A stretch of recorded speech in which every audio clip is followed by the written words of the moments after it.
It's one of the most controversial questions of the ages. Who is Jesus? Is he a good man? Is he a prophet? Or is he, as Christians believe, actually divine?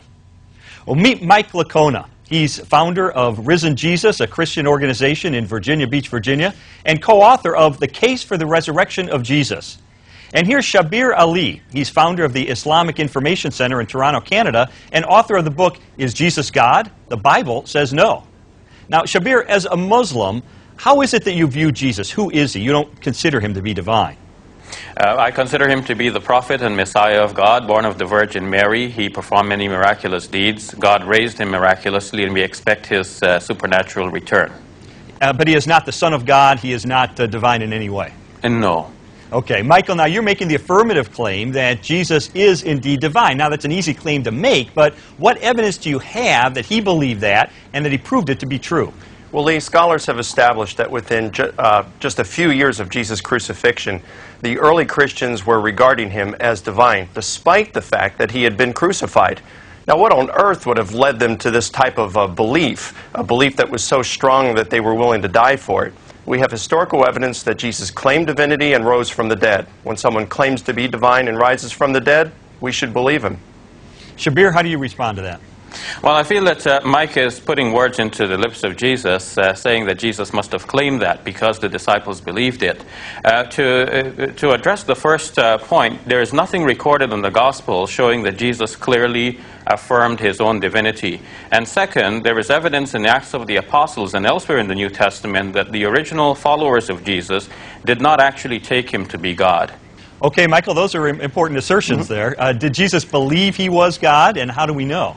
It would seem that he hadn't read the New Testament if he's going to make the statement that the New Testament nowhere has any place where Jesus claimed to be divine. It's filled with those kind of claims.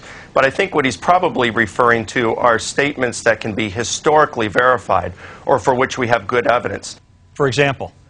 Well, for example, you've got Mark chapter 14, verses 61 through 64, where Jesus is before the Jewish leaders and the high priest says, "Are you the Messiah, the Son of God?" And Jesus says, "Yes, and you will see the Son of Man coming on the clouds of heaven." That's something in the Old Testament that only God does. "And seated at the right hand of power." In other words, he's claiming to be a co-occupant of God's throne. Shabir, has he convinced you? No, I don't think so, because he's referring to the trial of Jesus before the Jewish Sanhedrin, and this is reported variously in Matthew, Mark, and Luke. In Matthew and Luke's versions, we have it that Jesus did not actually affirm the title. He said, "You are the ones claiming that I am," in essence. And to say that Jesus comes on the clouds of heaven proves that he is God himself. That would be to say that God could not do this for one of his creatures. So I do not think that arguing from silence will make Jesus God. It is clear that to affirm Jesus as God involves a logical self-contradiction. It involves contradiction with the divine scriptures, and it involves also a religious problem. Now, I want to return you to that passage from the trial before the Jewish Sanhedrin. The Sanhedrin asks him, "Are you the Messiah, Son of the living God?"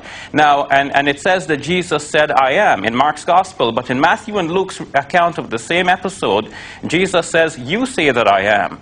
And unless you can first establish the actual words of Jesus, you cannot build a reasonable commentary on that. Now, it's better but Shabir, to say what does he say right after that, "You say that I am"? He says, "You will see the Son of Man coming on the clouds of heaven and seated at the right hand of power." I mean, so these you are have to decide. Are you saying that his divinity is based on his saying, "I am," or his saying that he's coming on the clouds of heaven? First of all, there is nothing clear. Coming on the clouds of heaven, seated at the right hand of power. Well, here I'm saying that God can do that for any of his creatures, and that would not make the creature himself God. If God calls up a creature with him to his throne... Jesus is claiming to be a co-occupant of God's throne.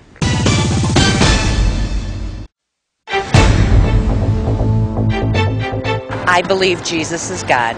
No, I don't believe Jesus is God. I believe there's a separate... I believe Jesus is the Son of God. I absolutely believe that Jesus is God. I don't think Jesus ever claimed to be God. I think probably he was sort of like a pop star.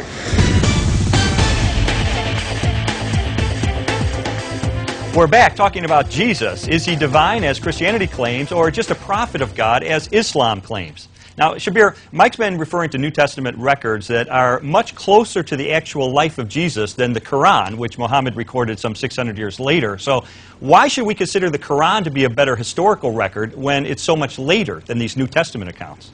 Well, the Quran does not claim to be a better historical record. The Quran claims to reaffirm that teaching which is there in the earlier historical record, namely the Gospels themselves, and it calls upon the people of the Gospel to judge by what God has revealed in the Gospels. And when we look at the Gospels, we see that Jesus throughout was referring to himself as the Son of Man, which means a human being, that he had human limitations, he did not know everything. He said, of that day and hour no man knows, not even the Son, but the Father only. He said, I can of myself do nothing. I do only as the Father has commanded me. Throughout, Jesus is deferring to God, and in fact he falls on his face and he prays to God. All of these are human attributes which the Quran affirms as clear evidence that Jesus was a prophet, he was a human servant and messenger of God. Okay, Michael, those are some very good points that the Quran talks about, refers to in the Gospels.